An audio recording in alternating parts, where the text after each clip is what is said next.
ஹல்லேலூயா. நம்முடைய கர்த்தராகிய இயேசு கிறிஸ்துவின் நாமத்தில் உங்கள் யாவரையும் வாழ்த்துகிறேன். நல்லா இருக்கீங்களா? தேவனுடைய ஆசீர்வாதங்களை அனுபவிக்கிறீங்களா? சந்தோஷமா நீங்க வாழ்ந்துகிட்டு இருக்கீங்களா?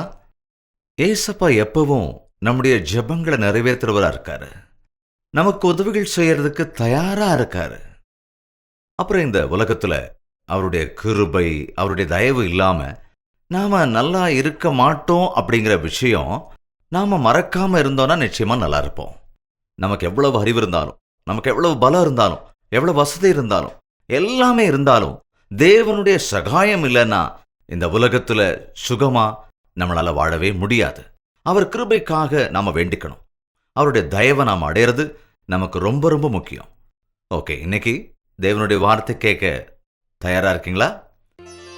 ஹalleluya. பிரியமான தேவனுடைய பிள்ளைகளே, உங்களுக்கு ஒரு நற்செய்தி. ஒவ்வொரு நாள் காலையும் தேவனுடைய புதிரான கிருபைகளை பெற்றுக்கொள்ளும்படியாக ஒரு சுருக்கமான வசன தியானத்தை அனுதின தியானம் என்னும் நிகழ்ச்சியாக நாங்கள் கொடுத்து கொண்டு வருகிறோம். டாக்டர் ஜெயபால் தமிழ் என்னும் யூடியூப் சேனல்ல ஒவ்வொரு நாளும் காலையில 7 மணிக்கு வருகிற இந்த நிகழ்ச்சியை, இது யூடியூப்ல இருக்கிறதுனால உங்களுக்கு நேரம் கிடைக்கும் போது தேவ பிள்ளைகள் நீங்க இந்த நிகழ்ச்சியை பார்த்து பயனடைய வேண்டும் என்று உங்களை கேட்டுக்கொள்கிறோம். நினைவில் வைத்துக் கொள்ளுங்க, ஒவ்வொரு நாள் காலை 7 மணிக்கும் அனுதின தியானம் டாக்டர் ஜெயபால் தமிழ் யூடியூப் சேனல்ல உங்களுக்காக பாருங்க, ஆசீர்வதிக்கப்படுங்க. லூக்கா எழுதின சுவிசேஷம் 10வது அதிகாரம் 30வது வசனத்திலிருந்து நான் வாசிக்கிறேன். இயேசு பிரதியுத்தரமாக, ஒரு மனுஷன் எருசலேமிலிருந்து எரிகோவுக்கு போகையில் கள்ளர் கையில் அகப்பட்டான். அவர்கள் அவன் வஸ்திரங்களை உரிந்து கொண்டு அவனை காயப்படுத்தி குற்றுயிராக விட்டு போனார்கள். இயேசு கிறிஸ்து இந்த உலகத்துல இருந்தபோது ஒரு நல்ல போதகராக அவர் போதித்தார். பெரிய விஷயங்களை கூட சின்ன சின்ன உவமைகள் மூலமா விவரிச்சு எல்லாருக்கும் புரியும்படியா சொல்லுவார். இப்பெல்லாம் எப்படின்னா, ஒரு சின்ன விஷயத்த பெரிய விஷயமா ஊதி பெருசாக்குறாங்க. இதுதான் இன்றைய அநேகருடைய போதனையா இருக்கிறது. ஒரு பெரிய மர்மத்தை நாம எல்லாரும் புரிஞ்சுக்கணுங்கிறதுக்காக உவமைகளா பயன்படுத்தி சொல்லுவாங்க. இயேசு கிறிஸ்து சொன்ன உவமைகளில் ஒன்று, ஒரு மனிதன் எருசலேமிலிருந்து எரிகோவிற்கு இறங்கி போகிறான். உங்களை யாராவது எருசலேமுக்கு போயிருக்கீங்களா? எருசலேமுக்கு போகணும்னு இன்னைக்கு பல பேருக்கு ஆசை இருக்கு. எருசலேம் போறதுக்காக அநேகர் கடன் வாங்கிட்டு கூட போறாங்க. அதெல்லாம் அவசியம் இல்லைங்க. எங்க போனாலும் நம்ம பாவம் தீராது. இருக்கிற இடத்துல முழங்கால் போட்டு ஜெபம் பண்ணா போதும், ஆண்டவர் அதை பார்த்தா போதும். போக முடிஞ்சு போனா பிரச்சனை இல்லை. ஏன்னா பைபிள்ல எழுதப்பட்டிருக்கிற அந்த இடங்களை அப்படியே நம்ம கண்ணெதிரில் பார்க்க முடியும். இயேசு கிறிஸ்து பிறந்த இடம், அவர் நடந்த இடம், ஊழியல் செஞ்ச கலிலேயா கடல், காலியா இருக்கிற கல்லறை, கல்வாரி மலை, இது எல்லாத்தையுமே நாம பார்க்கும்போது இயேசு கிறிஸ்து நடந்து போன அந்த இடங்கள்ல நம்ம நடக்கும்போது ஒரு புதுவிதமான உணர்ச்சி, அது ஒரு புதுவிதமான அனுபவமா இருக்கும். போக முடிஞ்சா போகலாம், தப்பில்லை. ஆனா அதுக்காக போக முடியலங்கிற வருத்தத்துல பரலோகம் போக முடியாதுன்னு நினைக்காதீங்க. ஏன்னா ஆண்டவர் வரும்போது நீ எருசலேம் போனியா அப்படின்னு கேட்க மாட்டாரு. நீ எருசலேமுக்கு போகலன்னாலும் முழு இருதயத்தோட உன்னை தேவனிடத்துல ஒப்படைச்சேன்னா நீ பரலோகத்துக்கு போவ. 2 முறை நான் எருசலேம் போவதற்கான வாய்ப்பை தேவன் எனக்கு தந்தார். எருசலேம் மலை மீது கட்டப்பட்ட ஒரு பட்டணம், ரொம்ப அழகான ஒரு பட்டணம். அழகா இருக்கும் அந்த மலைகள், சியோன் மலை, கல்வாரி மலை, ஒலிவமலை, அந்த மலைகள் முழுவதுமே நாம பார்த்தோம்னா பழைய எருசலேம். இப்ப இருக்கிறது புது எருசலேம். அது மலை மேல இருக்கு. நான் எரிகோவுக்கு கூட போனேன். அந்த எரிகோ கீழே இருக்கும். அந்த மலையில கீழே இறங்கி போனா அந்த எரிகோ, அது சமைக்கப்பட்ட இடம் இல்லையா? பழைய ஏற்பாட்டில் சொல்லப்பட்டிருக்க எரிகோ நகரம் அழிக்கப்பட்டதுன்னு. அந்த சுவற்றை யாராவது புதுசாக கட்டினா அவர்களுடைய வீடும் சபிக்கப்படும் நமக்கு தெரியும். ஸோ இன்னைக்கு கூட அது இடிக்கப்பட்ட ஸ்தலமாக தான் இருக்கு. அது இடிக்கப்பட்ட பட்டணமாக இருக்கு. ஆனால் அது கீழே இருக்கு. அங்கேதான் சகேயு கூட இருந்தான். சகேயு ஏறின மரமும் அங்கே தான் இருக்கிறது. நான் சொல்றது என்னன்னா, எருசலேம் தேவனுடைய மலையின் அடையாளம், எரிகோ உலகத்தின் அடையாளம். இந்த உலகம் பாவங்கள் நிறைந்த ஒரு வியாபார ஸ்தலம் ஆயிடுச்சு. அநேக விதமான அம்யூஸ்மெண்ட், ஆடம்பரத்தோட, ஆசைகளோட, கோரிக்கைகளோட, மாமிச இச்சையோட, பேராசைகளோட ஜீவனை பாழ்படுத்துகிற உலகமாய் இருக்கு. எருசலேம் என்பது தேவனுடைய பர்வதம், தேவனுடைய பட்டணமாக அழைக்கப்பட்டது. அங்கே விசுவாசியாக இருக்கிறவன் எருசலேம் பர்வதத்திலே பிரார்த்தனை பண்ணுகிறவனாக, ஜீவனுள்ள தேவனை ஆராதிக்கிறவனாக, நான் இருக்கிறேன் என்று சொன்னவரிடத்திலே அவருடைய வசனங்களை தியானிக்கிறவனாக இருக்கிறான். எருசலேமுக்கு போக வேண்டும் என்ற ஆசை எல்லாருக்கும் இருக்கும் தான்.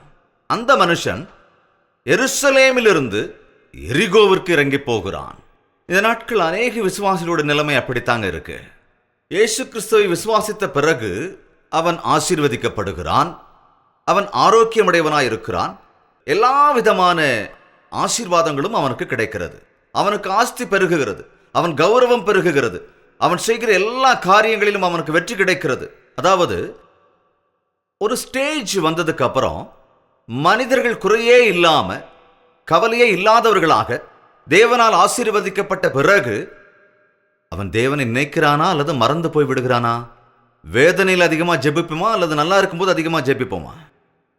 ஒரு ஆபரேஷன் பண்ணதுக்கு அப்புறம் 4 லட்சம் செலவு பண்ணதுக்கு அப்புறம் ஒருவேளை உயிர் பிழைச்சிட்டா, ஐயா பாஸ்டர் ஐயா எங்க வீட்டுக்கு வந்து ஜெபம் பண்ணுங்கன்னு சொல்லுவியா? நான் உயிர் பிழைச்சிட்டேன் ஐயா, 4 வயசுல இருந்து நிச்சயமா ஒரு மாத்திரை கூட போட வேண்டிய அவசியம் இல்லாம நல்ல ஆரோக்கியமா ஒரு நோய் நொடி கூட அண்டாம தேவன் என்ன கிருபையா காத்தாரு, எங்க வீட்டுக்கு வந்து ஜெபம் பண்ணுங்க, ஒரு கூட்டம் வைங்கன்னு சொல்லுவியா? சொல்லுங்க, என்ன நடக்குது சொல்லுங்க? இந்த வருஷம் முழுசும் நான் ஹாஸ்பிட்டலுக்கு போகவே இல்லை, அதனால தேவனுக்கு நன்றி சொல்லும் விதமா தேவ கூட்டம் ஒன்று வீட்டில் வைக்கலாம்னு சொல்லியிருக்கீங்களா? நோய் நொடி வந்தா கவலை கஷ்டம் வந்தாதான் சொல்லுவீங்க இல்ல? ஒரு ராஜகுமாரனை சிறையில் அடைச்சிட்டாங்களாம், உயரமான இடத்துல அடைச்சு வச்சாங்களாம். தன்னை யாராவது விடுவிப்பாங்களான்னு அவன் கீழே எட்டி பார்க்கும்போது ஒரு மனுஷன் நடந்து போய்கிட்டு இருந்தானா.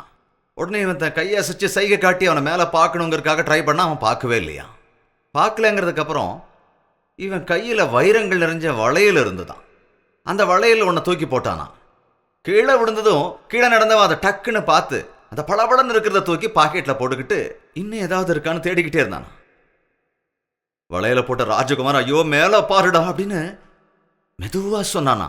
ஏன்னா சத்தமா சொன்னா சிறைப்பிடிச்சவங்களுக்கு தெரியுமே, அதனால தான் இப்படி பண்ண. அவன் மேலே பார்க்குற மாதிரியே தெரியல. இந்த வளையல் எங்கிருந்து விழுந்தது, யாரு வீசினாங்க பார்க்கவே இல்லை, கீழேயே தேடிக்கிட்டு இருந்தான். இன்னொன்று ஏதாவது கிடைச்சா அதையும் தூக்கி பாக்கெட்டில் போட்டுக்கலான்னு தான், வேற என்ன. இப்போ இந்த ராஜகுமாரன் பார்த்தான், வேற வழி இல்லை, இப்போ இன்னொரு வளையல தூக்கி வீசி எறிஞ்சான். இப்போ பார்க்கணுமே அவனுக்கு சந்தோஷத்தை. அடடடடடடடா, பூமி கொடுக்குதுடா, பூமி கொடுக்குதான். மேலே பார்க்குற ஐடியாவே இல்லை, அதை எடுத்து இன்னொரு பாக்கெட்டில் போட்டுக்கிட்டு இன்னும் தேடிக்கிட்டு இருக்கான், இன்னும் தேடிக்கிட்டு இருக்கான், இன்னும் தேடிக்கிட்டு இருக்கான். இந்த நாட்கள் அநேகர் அப்படித்தாங்க, கீழேயே தேடிக்கிட்டு இருப்பான். தேவன் ஒரு ஆசீர்வாதத்தை கொடுத்தா, தேவா நீர் கொடுத்ததற்கு நன்றின்னு சொல்றது இல்லை, இன்னும் கிடைக்கணுமா, இதை வச்சு இன்னொன்று சம்பாதிக்கணும், அதை வச்சு இன்னொன்று சம்பாதிக்கணும், இன்னும் வச்சு இன்னொன்று சம்பாதிக்கணும், அப்படி பூமியில் இருக்கிற எல்லாத்தையும் சம்பாதிக்கணுங்கிற ஒரு பேராசை மனிதனுக்கு. தேவன் கொடுத்ததை மறந்து விடுகிறான். அந்த மேலே இருந்தவனுக்கு இப்போ கோபம் வந்துருச்சு. அங்கே ஒரு கல் இருந்தது, அதை எடுத்து அவன் தலை மேல பொட்டுன்னு போட்டானா. அது தலை மேல விழுந்ததுக்கு அப்புறம் தான் ஐயோ அப்படின்னு மேல பார்த்தானா. எப்ப பார்த்தா மண்டை உடஞ்சாதான் கடவுள் ஞாபகத்துக்கு வராரு.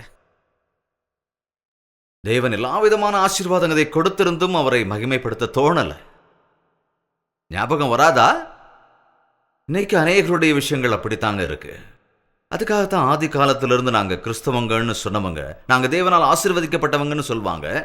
தேவன் எங்களை எவ்வளவு ஆசீர்வதித்திருக்காருன்னு சாட்சியம் சொல்லுவாங்க. அவங்க ஆழ் மனதில் சரியில்லாதவங்க, அவங்க தேவனை பயபக்தியோட வணங்குறதே இல்லைங்க. அவங்க எப்போதும் இறங்கித்தான் போறாங்க. கிறிஸ்தவ பக்தி இறங்கக்கூடியதல்ல, அது உயர்வுடையது. இதை யாரும் ஞாபகத்தில் வச்சுக்கிறது இல்லை. பரலோகம் போறதுக்கு உயர்த்துற பக்தி இது. அதனால்தான் தாவீது சொன்னான், உயரவே முடியாத உயரமான மலையில் கொண்டு போய் வை, பாதாள குழியில தள்ளுன்னு அவன் கேட்கலங்க. பாதாளத்தில் இருக்க அங்க சகதியில போய் நான் விளையாடுறேன்னு அவன் கேட்கல. இந்த நாட்கள்ல அநேகர் முழுமையான ஆசீர்வாதம் பெற்றதற்கு அப்புறமும், பல விதத்திலையும் தேவனால ஆசீர்வதிக்கப்பட்டதுக்கு அப்புறமும் தேவனை துதிக்கிறதுக்கு பதிலா, இன்னும் அதிகமா தேவனுடைய நாமத்தை மகிமைப்படுத்துறதுக்கு பதிலா அவங்க இறங்கிக்கிட்டே போறாங்க. எரிகோவுக்கு திரும்பி போறாங்க. எரிகோ வியாபார நிலையம், எரிகோ பாவம் நிறைந்த இடம். எரிகோவில் pub, club, dance, super market, plaza, அப்படி ஒவ்வொரு வீட்லையும் பிளாசா தான், ஒவ்வொரு வீட்லையும் சினிமா தான், ஒவ்வொரு வீட்லையும் சாராய கடை, எது வேணும்னாலும் வச்சுக்கலாம்.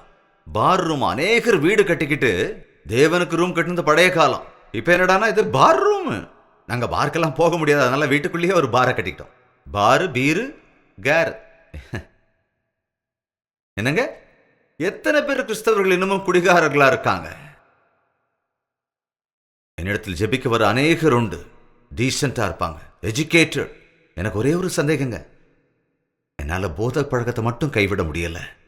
என்னை பிடிச்சிருக்கிற இந்த மருந்து போதை பழக்கங்கள் என்னால் விடுபட முடியல. எனக்காக பிரார்த்தனை பண்ணுங்க. இன்றும் எத்தனையோ பேர் போதை பழக்கத்திற்கு அடிமையாக இருக்கிறார்கள். தேவனை கைவிட்டவர்களுக்கு இந்த உபத்திரவங்கள் கைகோர்க்கும். தேவனை நினைத்து ஆனந்தப்படாதவன் தேவையில்லாத ஆசைக்கும் உலக ஆசைக்கும் ஆசைப்படுவான், பாதாளத்திற்கு போவான், கீழதான் இருக்கான். பொய்யான பக்தி, பிரார்த்தனை இல்லை, பைபிளில் சர்ச்சுக்கு ஒழுங்கா போனதில்லை, போனாலும் போய் கடைசி பெஞ்சில் உட்காந்துக்கிட்டு வந்துடுவாங்க. ஆலயத்திலையும் ஒழுங்கில்லை, வீட்லேயும் குடும்ப ஜெபம் கிடையாது, நன்றி சொல்ற ஜெபமும் கிடையாது. தேவனுக்கு நேரம் இல்லை, ஏன்னா தேவன் நிறைய கொடுத்துட்டாருல்ல, அதனால இப்ப அவரை நினைக்க நேரம் இல்லை. எனக்கு தெரிஞ்ச ஒரு பாஸ்டர் இருக்காரு, ரொம்ப நல்லவர். ஒரு தடவை அவரை பார்க்க ரொம்ப ஒல்லியா 2 பேர் வந்திருந்தாங்க. தட்டக்குச்சி மாதிரி ஃபோனு ஊதுனா கீழே விழுந்துருவாங்க. அவங்க வந்து பிரார்த்தனை பண்ணுங்கன்னு சொன்னாங்க. எதுக்காகன்னு சொன்னா, என்னமோங்க என் வாழ்க்கையில எதுவுமே இல்லை, ஒண்ணுமே புரியலைங்க. 4 கிளாஸ் பால் குடிக்கிறோம், நல்லா சாப்பிட்றோம், முட்டை சாப்பிட்றோம், மாம்சம் சாப்பிட்றோம், எவ்வளவுதான் சாப்பிட்டாலும் இப்படித்தாங்க தட்டக்குச்சி மாதிரி தான் இருக்கும், என்னமோ புரியலங்க. சரி, என்னாச்சுங்க, என்ன பிரச்சனை? என்னவோங்க, கோழி பண்ண வச்சா கோழியெல்லாம் செத்து போகுது, மாடு வாங்கிட்டு வந்தா மாடுகளும் செத்து போகுது, வியாபாரம் பண்ணாலும் எதுலையும் லாபம் இல்லை, எதை ஆரம்பிச்சாலும் நஷ்டம்தாங்க, எல்லாம் கஷ்டம்தான், எல்லாம் கவலை தான், சாகவும் முடியாம வாழவும் முடியாம வாழ்ந்துகிட்டு இருக்கோங்க, தயவு செஞ்சு ஜெபம் பண்ணுங்க அப்படின்றது பாஸ்டர். இயேசுவே, உங்க சாபத்தை நீங்க போக்குங்கப்பா, இது எதனால வந்திருந்தாலும் சரி, இன்னையிலிருந்து உங்களுடைய ஆசீர்வாதத்தை உங்களுக்கு கொடுங்க அப்படின்னு ஜெபம் பண்ணாராம். பிரார்த்தனை முடிஞ்சது, மீட்டிங் முடிஞ்சு அவங்கவுங்க வீட்டுக்கு அன்னைக்கு போயிட்டாங்க. அடுத்த வருஷம் அதே இடத்துல மறுபடியும் மீட்டிங் நடந்தது. அப்ப 2 குண்டாளுக்கு அங்க வந்திருந்தாங்க. நல்ல குண்டா கொழுகுன்னு இருந்தாங்களாம். பாஸ்டர் கிட்ட வந்து, எங்களை அடையாளம் தெரியுதா பாஸ்டர்? தெரியலையே, யார் நீங்க பாஸ்டர்? அதுக்கு அவங்க சொன்னாங்களா, போன வருஷம் தாங்க தட்டக்குச்சி மாதிரி வந்தோமே. ஆமாமா, என்னாச்சு உங்களுக்கு? அது என்னவோங்க, நீங்க ஜெபம் பண்ணதோட பலன்தான். நீங்க கூட எங்களை தினந்தோறும் முழங்கால் போட்டு ஜெபம் பண்ணுங்கன்னு சொன்னீங்க, அதே மாதிரி நாங்க ஜெபிச்சோம். எந்த வேலையா இருந்தாலும் ஜெபம் பண்ணி தான் ஆரம்பிச்சோம். பிரார்த்தனை பண்ணி நாங்க ஒரு கோழி பண்ண ஆரம்பிச்சா ஒரு கோழி கூட சாகலைங்க. இன்னைக்கு எங்களுக்கு 4 கோழி பண்ண இருக்குங்க. எங்க வியாபாரம் நல்லா பெருகி இருக்குங்க. 5 லாரி வாங்கி இருக்கோம். அது மட்டும் இல்லைங்க, நாங்க சரியா சாப்பிடாம இருந்து கூட இப்படி குண்டாயிட்டோம். அது என்னமோ புரியவே இல்லைங்க. கொஞ்சம் தாங்க சாப்பிட்றோம், ஆனா பாருங்க இவ்வளவு குண்டா இருக்கும். ஆண்டவர் நல்லா ஆசீர்வச்சிருக்காரு, இருந்தாங்க காணிக்க அப்படின்னு சொல்லி அவங்க கிட்ட கொடுத்துட்டு போயிட்டாங்க. தேவனுக்கு ஸ்தோத்திரம் சொல்லி பாஸ்டர் அவங்கள அனுப்பி வச்சுட்டாரு. அடுத்த வருஷம் கூட அதே மீட்டிங் அங்கே நடந்தது. இப்போ பாஸ்டருக்கு நல்லா ஞாபகம் இருந்தது, ஏன்னா முதல்ல ஒல்லியா வந்தாங்க, அப்புறம் குண்டா வந்தாங்க. அதனால இந்த தடவை அவங்க வருவாங்கன்னு அவங்களை எதிர்பார்த்துக்கிட்டே இருந்தாராம். ஆனா அவங்க வரல. அந்த லோக்கல் பாஸ்டர் கிட்ட கேட்டாராம், எங்க போன தடவை இந்த கூட்டத்துக்கு 2 பேர் வந்தாங்களே, பரந்தாமன் ஃபேமிலி, அவங்க எங்க காணோம்? அவங்க மீட்டிங்க்கு வரலையா அப்படின்னு கேட்டா, வரலையா, அவங்களுக்கு நிறைய வேலை இருக்கான், அவங்களுக்கு கம்பெனிகள் அதிகமாயிடுச்சு, லாரிகள் அதிகமாயிடுச்சு, பிசினஸ் பெருகிடுச்சு, சுத்தமா டைமே இல்லைங்க. சாரி சொல்ல சொன்னாங்க, ஆனா மறக்காம உங்களுக்கு காணிக்கை கொடுத்துருக்காங்க. இதை பாருங்க, பெரிய கட்டு. எங்களுக்கு கூட ஒரு கட்டு கொடுத்தாருங்க. அது மட்டும் இல்ல, மீட்டிங்க்கு வர எல்லாத்துக்கும் சாப்பாடு கொடுன்னு பணம் கொடுத்து அனுப்பியிருக்காங்க. ஐயோ, எவ்வளவு நல்லவங்க. அதெல்லாம் சரிப்பா, ஆனா அவங்க ஏன் வரல? ஐயோ, அவங்களுக்கு டைமே இல்லையாங்க. அந்த பாஸ்டர் பணத்துக்கு ஆசைப்படுற பாஸ்டர் இல்லை. நமக்கு காணிக்க வந்தா போதும், அவன் எக்கெடுக்கிட்ட எனக்கு என்னன்னு நினைக்கிறவர் இல்லைங்க. உடனே அவர் ஒரு ஜெபம் பண்ணார். ஆண்டவரே, அவங்களுக்கு டைம் இல்லையா ஐயா, உம்மை தேடி வர்றதுக்கு நேரத்தை ஒதுக்கி கொடுங்க ஆண்டவரேன்னு ஜெபிச்சாராம். அதோட அவ்வளவுதான், அவங்க கம்பெனியெல்லாம் டவுன் ஆக ஆரம்பிச்சிருச்சு, கோடியெல்லாம் சாக ஆரம்பிச்சிருச்சு. அதுக்கப்புறம் என்ன, அவங்களே தேடி ஓடி வந்தாங்க. பாத்தீங்களா, தேவன் வசதி கொடுத்தா தேவனை மறந்துடுறாங்க, கஷ்டம் வந்தா தேவனை நினைக்கிறாங்க. அதனாலதான் அநேக கூட்டங்கள்ல கஷ்டப்படுறவங்க மாத்திரமே வருவாங்க, கவலைப்படுறவங்க மாத்திரமே இருப்பாங்க, வேதனைப்படுறவங்க மாத்திரமே இருப்பாங்க. கவலைகள், கஷ்டங்கள், நோய்கள் இல்லாதவங்க மீட்டிங்கே வரமாட்டாங்க. கேட்டா எங்களுக்கு என்னங்க தேவை இருக்கு, நாங்க நல்லா தானே இருக்கோம். அப்படியே வந்தாலும் அப்படியே ஒரு ரவுண்ட் அடிச்சுட்டு, அப்படியே ஒரு பார்வை பார்த்துட்டு, அப்படியே வந்ததுக்காக காணிக்கையை கொடுத்துட்டு, வேணும்னா கொஞ்சம் புகழ்ந்து பேசிட்டு அப்படியே கிளம்பிடுவாங்க. தேவனுடைய விருப்பம் அது அல்ல. தேவனுனை ஆசீர்வதிக்கும் போது விசுவாசத்தோடு, நீ கொஞ்சம் விசுவாசித்தாலும் அதிகமாய் கொடுப்பவர் அவர். நீ அதிகம் பெறும்போது அதிகமாய் விசுவாசித்தால் இன்னும் அதிகமாய் ஆசீர்வதிக்கப்படுவாய். இன்று அநேகருடைய வாழ்க்கையில் இதுதான். ஒரு ஸ்டேஜ் வரைக்கும் தான் அவங்க ஆசீர்வதிக்கப்படுறாங்க. அன்றும் கூட பழைய ஏற்பாட்டின் காலத்திலே, அன்று புதிய ஏற்பாட்டின் விசுவாசத்தின் மூலமா உன்னதமான ஆசீர்வாதத்தை அவங்க அடையாமல் போயிட்டாங்க. அதுக்கு காரணம், ஒரு ஸ்டேஜ் வந்ததுக்கு அப்புறம் அவங்க தேவனை மறந்து போனார்கள். ஒரு ஸ்டேஜ் வந்ததுக்கு அப்புறம் அவர்கள் தேவனை விட்டு விலகி போனார்கள். இந்த மனிதன் எருசலேமில் ஆசீர்வதிக்கப்பட்டிருந்த மனிதன் எரிகோவுக்கு இறங்கி போனான். கீழே இறங்கி போகிறான். போன போது என்னாச்சு தெரியுங்களா? கள்ளருடைய கைகளில் சிக்கிக் கொண்டான். நீ எப்போ தேவனுடைய சந்நிதியை விட்டு தூரமா விலகி ஓடுறியோ, எப்பெல்லாம் நீ தேவனை விட்டு தூரமா போறியோ, எப்பெல்லாம் நாம் நம்முடைய தேவனுடைய வளையத்தை விட்டு வெளியே போறோமோ, தேவனுடைய பாதுகாப்பிலிருந்து வெளியே போறோமோ, அவருடைய செட்டையின் பாதுகாப்பிலிருந்து தள்ளி போறோமோ, அப்பவே அவன் கையில் அகப்பட்டு விடுவோம். யார் அவன்? அவன்தான் கள்ளன், கள்ளமுடுகிறவன், மோசம் செய்கிறவன், சதி செய்கிறவன், தந்திரக்காரன். பாத்தீங்களா சாத்தானுக்கு எத்தனை பேர் இருக்கு? அவன் ஆதியிலிருந்தே பொய்யன். இந்த மனிதன் தேவனால் ஆசீர்வதிக்கப்பட்ட மனிதன் தேவனுடைய மலையை விட்டு உலக ஆசையை தேடி போன போது அவன் கள்ளர் கைகளில் அகப்பட்டான். அவர்கள் அவனை அடித்து காயப்படுத்தி அவன் வஸ்திரங்களை உரிந்து குற்றுயிராய் விட்டுவிட்டு போனார்கள். இன்றும் கூட அநேகர் இந்த நிலைமையில் தான் இருக்கிறார்கள். தேவனுடைய ஆசீர்வாதத்தை இழந்து, தேவன் கிருபையாய் கொடுத்த அபிஷேகங்களை இழந்து, சாத்தானின் கையில் அகப்பட்டு கொண்டு, இந்த சாத்தான் என்ன செய்வான்? ஒருத்தன் கிடைச்சா அவனை பிரிச்சு மேய்ச்சிடுவாங்க. அவன் கையில கிடைச்ச அவன் எப்படி பயன்படுத்துவான்னா, ஒரு அடிமையா பயன்படுத்துவான். அந்த பாவத்துக்கு பழக்கப்பட்ட ஆளை பாருங்க, அவன் வாழ்க்கையில எவ்வளவு அடிமையா இருக்காங்கிறத நம்ம பார்க்க முடியும். பார்த்துருப்பீங்க. நான் கூட போதைக்கு அடிமையானவங்களுக்கு போதிச்சிருக்கேன். குடிகாரங்களை எனக்கு ரொம்ப பிடிக்கும். ஏன்னா நான் குடிக்க மாட்டேங்கிறதால கிறிஸ்துவை ஏற்றுக்கிட்ட யாரும் குடிக்க மாட்டாங்க. அவங்க ரொம்ப நல்லவங்க. யாரு? குடிகாரங்க. அவங்க ரொம்ப நல்லவங்க. எவ்வளோ நல்லவங்கன்னா, குடிக்கிறதுக்கு மட்டும் நோ சொல்லவே மாட்டாங்க. மூஞ்சி சுடுறது பிடிக்காது. சி அப்படின்னு சொல்றது அவங்களுக்கு பிடிக்காது. அப்படிதான் சொல்லுவாங்களா அவங்க. பாருங்க, ரொம்ப நல்லவங்க. நான் இந்த மாதிரி நிறைய பேரை பார்த்துருக்கேன். அவங்க ரெகுலரா குடிக்கும் போது ரொம்ப நல்லவங்களா இருப்பாங்க, ரொம்ப மரியாதையா இருப்பாங்க, ரொம்ப ரொம்ப நல்ல குணம், ரொம்ப நல்ல மனசுக்காரங்க, நல்ல மனசுங்க. அடுத்தவங்களை கஷ்டப்படுத்தவே மாட்டாங்க. அப்படிப்பட்ட மனுஷங்க ஏன் இப்படி போதைக்கு அடிமையாகிறாங்கன்னா, சாத்தானாலதான். அவங்கள கைவசப்படுத்தி அந்த பலவீனர்களை அந்த குடிப்பழக்கத்துக்கு அடிமையாக்கி, அவங்க குடிக்காம இருக்கிறப்ப அவங்கள கேளுங்க. இந்த குடிக்காரங்க கிட்ட குடிக்காம இருக்கும்போது தான் நான் பேசுவேன். ஏன்னா குடிச்சிருக்கும் போது பேசினா அவங்க தலைக்கே ஏறாது. அதனால தான் குடிக்காம இருக்கும்போது தான் நான் போய் பேசுவேன். ஏங்க இப்படி செய்றீங்க அப்படி கேட்டா அவங்க தலை குனிஞ்சிட்டு என்னங்க செய்ய சொல்றீங்க கேட்பாங்க. இந்த குடியை விட்டுருங்க. முடியலையேங்க, குடியை நிறுத்தணும்னு எத்தனையோ தடவை நான் ட்ரை பண்ணியிருக்கேங்க. அழுவாங்க. என் குழந்தை மேல கூட சத்தியம் பண்ணுங்க, என் பொண்டாட்டிட்டு கூட சத்தியம் பண்ணுங்க, ஆனா என்னால முடியவே இல்லைங்க. பூனையா மாறிடுவாங்க. குடிக்காதப்பதான் அப்படி இருப்பாங்க, குடிச்சுட்டா புலி ஆயிடுவாங்க. ஆனா பாருங்க, இதுல என்ன பிரச்சனைன்னா, அவங்க கிட்ட கேட்டா இதை நிறுத்துறதுக்கு என்னால முடியல அப்படின்னு சொல்லுவாங்க. போதைக்கு அடிமையாகி அதுல இருந்து விடுதலையாக முடியாத நிலையில சாத்தான அடிமையாக்கி வச்சிருக்கான். உன் சந்தோஷத்தை பறிச்சுட்டான், உன் குடும்பத்தை உங்ககிட்ட இருந்து பறிச்சுட்டான், உன் சம்பாத்திய மொத்தத்தையும் பறிச்சுட்டான், உன் ஆரோக்கியத்தை பறிச்சுட்டான், உன்னை பிடிச்சான், அடிச்சான், உன்னை குற்றுயிராக்கி விட்டுட்டான். அவ்வளவுதான். நீ வாழ்ந்த என்ன பிரயோஜனங்கிற? வெறுத்து போயிட்ட, நோயால் அவதிப்படுற, லங்ஸ் கெட்டு போய், கிட்னி கெட்டு போய், லிவர் கெட்டு போய், பெட்ல படுத்து முனங்கிக்கிட்டே இருப்ப. டாக்டர் வந்து சொல்லுவார், இன்னும் ஒரு தடவை குடிச்சேன்னா அவ்வளவுதான், செத்துருவ. ஆனாலும் உன்னால குடிக்காம இருக்க முடியலையே. இப்படி சாத்தானுக்கு அடிமையா இருக்கிறவர்கள் அநேகர் உண்டு. அவனால் அடிக்கப்பட்டு, அவனால் பறிக்கப்பட்டுள்ளவர்கள் அநேகர். நாம சந்தோஷமா இருக்கணும்னு தான் தேவன் நம்மளை படைச்சாரு. நாம ஆரோக்கியமா இருக்கணும்னு தான் ஆண்டவர் நம்மளை உருவாக்கினார். அவருடைய சாயலா, அவருடைய ரூபத்தின்படி அவர் நம்மை உண்டாக்கினார். ஆனா மனுஷன் வேற விதமான பழக்கங்களை கத்துக்கிட்டு தன்னுடைய இஷ்டப்படி வாழ்ந்து தேவனை ஒதுக்கினதுனால சாத்தானுக்கு அடிமையாகி போனான். தேவனுடைய பக்கத்துல நீ இருந்தா சாத்தானால் உன்னை தொட முடியாது. எத்தனையோ வாலிப பெண்கள் இன்று சாத்தானுடைய கையில் அகப்பட்டு கொண்டிருக்கிறார்கள். தங்கள் கற்பை இழந்து நிற்கிறார்கள். தங்கள் இளமை பருவத்திலே சஞ்சலத்தில் இருக்கிறார்கள். எத்தனையோ வாலிப பெண்கள் இளமை காலத்திலே உலக ஆசைகளுக்கும் பாவ இச்சைகளுக்கும் அடிமைப்பட்டு தங்கள் வாழ்க்கையை தொலைத்தவர்கள் அநேகர்.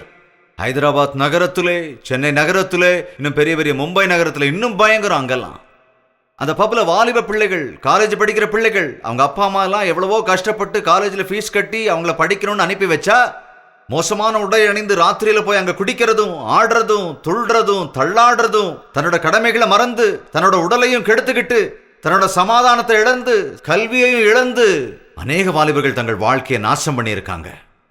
வாலிபனே, உன் வழியை துருத்திக்கொள். இளமையில கெடுதலுக்கு இடம் கொடுக்கிறவன், தன்னோட பாதையை மறந்து போறவனுக்கு காயங்கள். சாத்தானால் அடிக்கப்படும் போது உடம்பெல்லாம் காயமாகும். சாத்தானுக்கு வாழ்க்கையில் இடம் கொடுத்தவங்களுக்கு காயங்கள், மனோ வேதனை, மனசுல காயங்கள், இருதயத்துல நிம்மதி இல்லை, உடல்ல ஆரோக்கியம் இல்லை, சமாதானம் இல்லை, எதிர்காலத்தை பத்தி கவலை இல்லை. எத்தனையோ இளமை கால பெண்கள் சாத்தானுடைய கையில் இன்னைக்கு மாட்டிக்கிட்டு இருக்காங்க. உங்க அப்பா அம்மா உனக்காக எவ்வளவு பிரார்த்தனை செய்யறாங்க, உண்மையில அன்பு வச்சு உனக்காக தேவையானதெல்லாம் வாங்கி கொடுக்கறாங்களே. ஆனா நீ எதை பத்தியும் கடுகளவு கூட நினைச்சு பார்க்காம நீ இஷ்டப்படி போய் உன்னுடைய வாழ்க்கையில இறங்கி சாத்தானுடைய சபைக்கு போய் சாத்தானோட நிலையங்களுக்கு போய் உன்னை நீயே நாசம் பண்ணிக்கிட்டு இருக்க. எத்தனை இளைய தலைமுறைகள் தற்கொலை செஞ்சுக்கிட்டு இருக்காங்க. இளமை பருவத்தில் எதுக்காக தற்கொலை பண்ணிக்கணும்? ஒரு இளம்பெண் எதற்காக தற்கொலை செய்ய வேண்டும்? ஏன்? தாய் தகப்பன் இல்லையா? இருக்காங்களே, அவங்க உன்னை நேசிக்கலையா? நேசிக்கிறாங்களே. அதனாலதான் நான் தற்கொலை முயற்சி பண்ணேன். ஏன்னா என் மேல அன்பு வச்சு அப்பா அம்மாவுக்கு நான் துரோகம் பண்ணிட்டேன், அவங்கள வேதனைப்படுத்திட்டேன், அவங்க முகத்தை என்னால பார்க்க முடியாது, அதனாலதான் நான் சாக போறேன். சாத்தானிடம் அகப்பட்டால் குற்றுயிராக்கப்படுவாய். அநேக பிள்ளைகள் நடைபெணமாகத்தான் வாழ்ந்து கொண்டிருக்கிறார்கள். சாத்தானின் கையில் அகப்பட்டு விபச்சாரத்தில் ஈடுபட்டு தங்கள் வாழ்க்கையை இழந்தவர்கள். இன்றைய நாளில் இளைஞர்கள் தங்களுடைய நிலையை பற்றி என்னைக்காவது பயபக்தியோட நினைச்சு பார்த்திருக்காங்களா? ஐயோ, என்னுடைய சரீரம் தேவனுடைய ஆலயம் அல்லவா, இதை நான் ஆண்டவருக்கு சமர்ப்பிக்க வேண்டுமே, என் சரீரம் தீய பழக்கத்திற்கு உட்படக்கூடாதே, வேசித்தனத்தில் அழியக்கூடாதே என்ற ஞானம் என்றாவது இருந்திருக்கிறதா? இந்த இன்டர்நெட் வந்த பிறகு, அசிங்கமான விஷயங்கள் வந்த பிறகு, இந்த நாட்களிலே செல்போனிலே கூட அருவருப்பான படங்களை பார்க்க முடியுமா? சமீபத்தில் நான் நியூஸ்ல பார்த்தேன், ஒரு ஸ்கூல்ல ஒரு டீச்சர் ஸ்டூடெண்ட்டுக்கு இந்த அருவருப்பான படங்களை காண்பித்தாராம். எங்கோ சினிமா தியேட்டருக்கு போய் இருட்டறைக்குள்ள போய் செய்யப்பட்ட பாவம் இன்னைக்கு நம்ம கைகளுக்கு வந்துருச்சு. வேதத்தில் சொல்லப்பட்டது போல அவர் கைகளில் பாவம் இருக்கும் அப்படின்னு. கைகளில் பாவம்னா கையில சிகரெட் இருக்கிறது தான் பாவம்னு நான் பிரசங்கம் பண்ணியிருக்கேன். கையில் இருக்கிற சிகரெட் தான் கைகளில் பாவம் அப்படின்னு நினைச்சுக்கிட்டு இருந்தேன். ஆனால் இப்பதான் தெரியுது கையில இருக்கிற செல்போன் அப்படின்னு. இன்னைக்கு கையில் இருக்கிற பாவம் என்னங்க? ஒவ்வொருத்தர் கையில என்ன இருக்குங்க? செல்போன் தான். செல்போனை அமுக்குனா, செல்போன்ல கிறுக்குனா, செல்போன்ல தேடினா, இன்னைக்கு உலகத்துல மூல முடுக்கில் இருக்கிற எல்லா அசிங்கமும் கைக்கு வந்துடும். அந்த அசிங்கத்தை கூர்ந்து கவனிச்சு நல்லா பார்க்கறாங்க.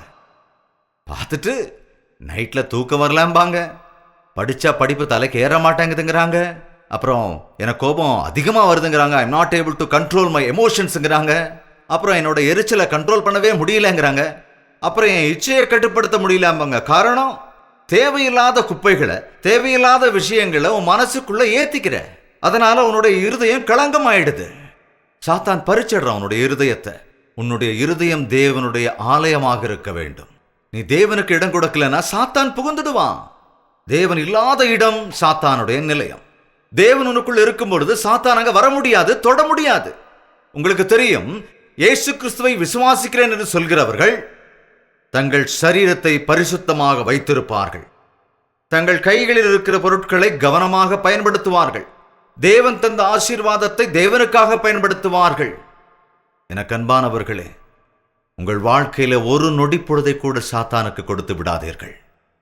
இப்போ கூட நீ உன் ஆரோக்கியத்தை இழந்திருக்கலாம், உன் குடும்பத்தை இழந்திருக்கலாம், உன் பிள்ளைகளை இழந்திருக்கலாம், உன் சமாதானத்தை இழந்திருக்கலாம். இப்படி கூட உன் மீது இரக்கமுள்ள பிதா உன் நடுவில் இருக்கிறார், உன் கூடவே இருக்கிறார், உன் அரவணைக்கணும்னு நினைக்கிறார், உன் அணைக்கணும்னு ஆசைப்படுறார். நீ இழந்து போன எல்லாவற்றையும் உனக்கு திரும்ப கொடுக்க அவர் சித்தமாயிருக்கிறார். உன் காயத்தை ஆற்றி உன் கண்ணீரை துடைக்கவும், உன்னை ஒரு சாட்சியாக ஒரு நல்ல மனிதனை உன்னை மாத்தணும்னு விரும்புறாரு. தலைகளை வணங்கி நாம் தேவனை நோக்கி பார்க்கலாம். மிகவும் பரிசுத்தமுள்ள எங்கள் பிதாவே, உம்முடைய நாமத்தினால் உம்மை தேடி வந்த பிள்ளைகள் எல்லாரையும் பாருங்கப்பா.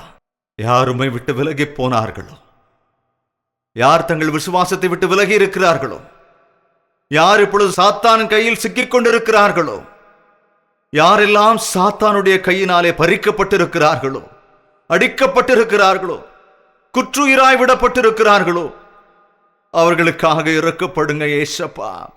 ஒரே ஒரு முறை எங்களை பாருங்கப்பா. உண்மையான இருதயத்தோடு உம்மை தேடுகிறவர்களை ஒரே ஒரு முறை கண்ணோக்கி பாருங்கப்பா. குடிப்பழக்கத்திலிருந்து என்னை விடுவீங்கப்பா என்று யாரெல்லாம் உண்மையாய் கேட்கிறார்களோ அவர்களை நீர் விடுதலை செய்யும்படியாய் ஜெபிக்கிறேன். நசரேயனாகிய இயேசு கிறிஸ்துவின் நாமத்தினாலே ஒவ்வொரு குடிகாரரையும் இந்த நேரத்தில் நீர் விடுதலை செய்யும்படியாய் ஜெபிக்கிறேன். மரணத்தை அவர்கள் தொடாதபடிக்கு பரிசுத்தமான புத்தியையும் ஞானத்தையும் தர வேண்டுமாய் ஜெபிக்கிறேன். பாவத்தின் மூலமாக வந்த வியாதிகளை, எய்ட்ஸ் நோயினால் கவலைப்பட்டு அசிங்கப்பட்டு ஒடுங்கி போயிருக்கிறவர்களை, வாழ்க்கையை வெறுத்திருக்கிறவர்களை நசரேயனாகிய இயேசு கிறிஸ்துவின் நாமத்தில் இப்போதே சொத்தமாக்கும்படி ஜெபிக்கிறேன். தங்கள் பாவங்களுக்காக மனவருத்தப்பட்டு தங்கள் சரீரத்தை உம்மிடத்தில் ஒப்படைத்து நீர் கொடுத்த ஜீவ சுவாசத்தை அவர்கள் மீண்டும் அனுபவித்து உமக்கு சாட்சியாக வாழ அருள் புரிங்கப்பா. மறுபடியும் இந்த பூலோகத்தில் நாங்கள் ஒருவர் சந்திக்க கிருபை செய்யுங்க.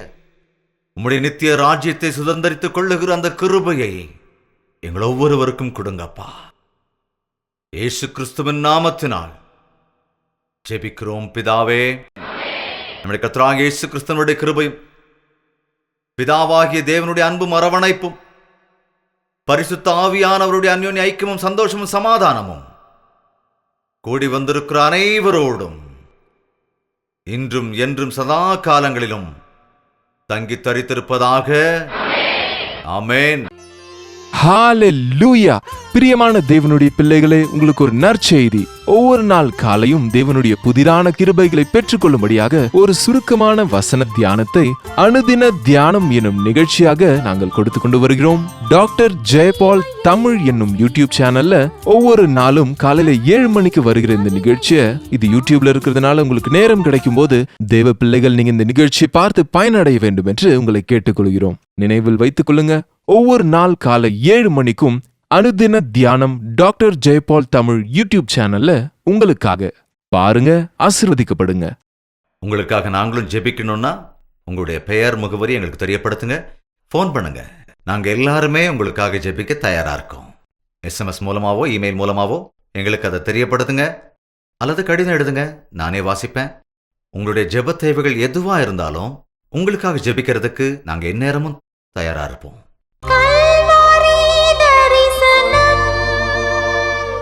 பாரத்தோடு செய்யப்படுகிற இந்த ஊழியத்தில் நீங்களும் கூட பங்கெடுக்க வேண்டும் என்று விரும்பினால், ஆண்டவர் உங்கள் இருதயத்தில் ஏவினால், உங்கள் காணிக்கைகளை நீங்கள் அனுப்ப விரும்பினால், இதோ பேங்க் அக்கவுண்ட் டீடைல்ஸை ஸ்கிரீனிலே கொடுத்திருக்கிறோம். இன்னும் மேலும் விவரங்கள் தேவைப்பட்டால் 8939801234 என்ற நம்பருக்கு கால் செய்யுங்கள். காலை 10 மணியிலிருந்து இரவு 10 மணிக்குள்ளாக நீங்கள் போன் செய்யலாம். சகோதரர்கள் மற்றும் சகோதரிகள் அந்த போனை அட்டன் பண்ணி உங்களுக்கு பதில் தருவார்கள். இந்த ஊழியத்தில் நீங்களும் பங்கெடுத்துக் கொள்ள முடியும். தெலுங்கில் மாத்திரமல்ல, ஹிந்தி, தமிழ், மலையாளம், பெங்காலி மற்றும் ஒரியா பாஷைகளிலும் கல்வாரி தரிசனம் என்கிற இந்த டிவி நிகழ்ச்சி அநேக சேனல்களில் ஒளிபரப்பாகிறது. பிற பாஷைக்காரர்களுக்கு சுவிசேஷத்தை அறிவிக்க வேண்டும் என்ற பாரம் உங்களுக்கு இருக்கும் என்றால், ஆண்டவர் உங்கள் இருதயத்தில் ஏவினால் காணிக்கைகளை அனுப்புங்கள். ஆத்துமாக்கள் ரட்சிக்கப்படும்படியாக அதற்கேற்ற ஆசீர்வாதங்களை நீங்கள் திரும்ப பெற்றுக்கொள்ள அது ஏதுவாக இருக்கும். தேவனுக்கு சித்தமானா நாம மறுபடியும் சந்திக்கலாம். அது வரைக்கும் தேவனுடைய கிருபை உங்களோடு இருப்பதாக.